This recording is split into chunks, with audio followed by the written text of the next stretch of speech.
Hi everyone, this is Jim. Welcome to Chess Basics, things every chess player should know. Today I'm going to switch gears and go from the ending back to the opening of the game. The idea with this Chess Basics series is I'm going to try and give little nuggets of information. I'm going to try and keep these videos short and make them things that you can apply in your own games. And I'm going to stay away from generalities. I'm going to just look for specific little nuggets that I can teach you, and hope that you can put them together and build up a good vocabulary of chess tricks and techniques. But I can't talk about the opening without mentioning a few general principles. And so a couple of things you want to do in the opening. First of all, you want to try and influence the center. The center is these four squares here. You want to move some pawns out of the way, because the pawns, if you look at them, are actually blocking your pieces. The bishops have no moves. The queen has no moves. The knights really are the only pieces that can move because they can hop around. So your goal in the beginning is to move some pawns out of the way so your pieces can move, to try and influence the center, and to try and get your pieces to good squares. So, and the Ruy Lopez is an opening. It's named after a Spanish priest from the 17th century who studied this opening. The opening is also sometimes called the Spanish opening. And it starts out with the move e4.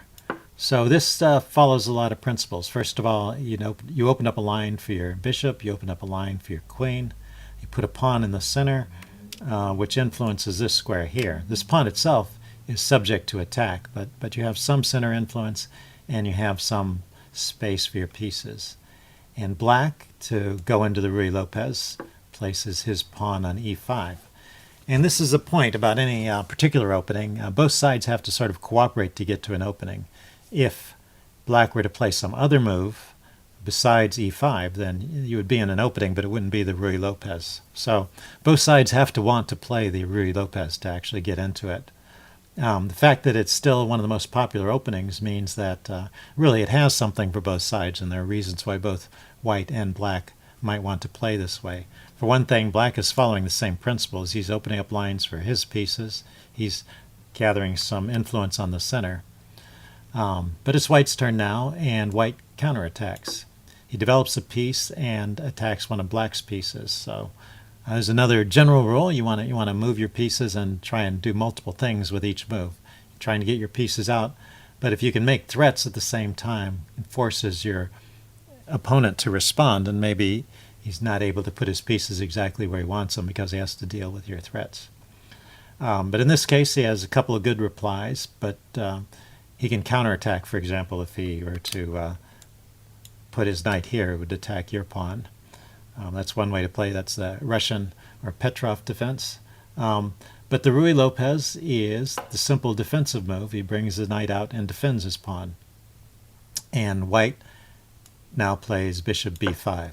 And this setup here is the Ruy Lopez. If white had chosen to play, for example, bishop c4, this would be the Italian game or the Gioco Piano. But that's not what we're looking at. In this game, we're looking at the Ruy Lopez, and bishop b5 is a characteristic move of the Ruy Lopez. So here, black has a couple of choices, but what we're going to talk about is the most common response, which is a6. And this is called the Morphy defense. And the first point I want to bring up about this defense is what happens if white takes this knight.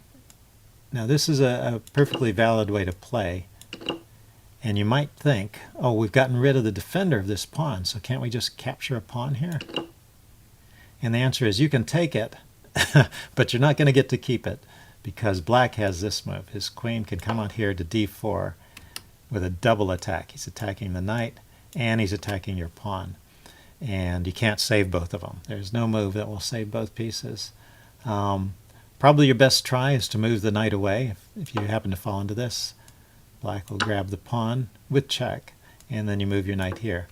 And black is actually slightly better at this position. So This is not a good way for white to play, and you don't see this too often. Although I was black playing the Ruy Lopez, and someone tried to grab a pawn this way against me, and I was able to play like this and get a good game out of it. So this does happen, and you should know how to get your pawn back in a case like this. Let's back up to the point where white tried to grab the pawn. So far, taking with the bishop and taking with the pawn, this is all fine. This is called the exchange variation of the Ruy Lopez. The normal move for white at this point is just to castle. And he doesn't bother going after that pawn because he's not going to be able to keep it, and black will get to chase his pieces around, maybe to squares that aren't the best. And white will just continue normally from here. Black eventually will have to make some move to defend this pawn after, for example, white secures his own e-pawn so he's not subject to a double attack. Then he's threatening to attack this pawn. So that's the exchange variation. It's quite playable, but it's not the most popular. The most popular move after a6. So here's the Ruy Lopez. Here's a6, the Morphy defense. The most popular move is just retreating the bishop back to a4.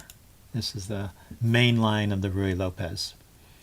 And now black develops another piece and attacks white's center pawn. And here's the second curious point about the Ruy Lopez. It seems like one of the themes of this opening is we're going to leave pawns undefended all the time. What white normally does here is castle, and now this pawn is hanging, and black can capture it.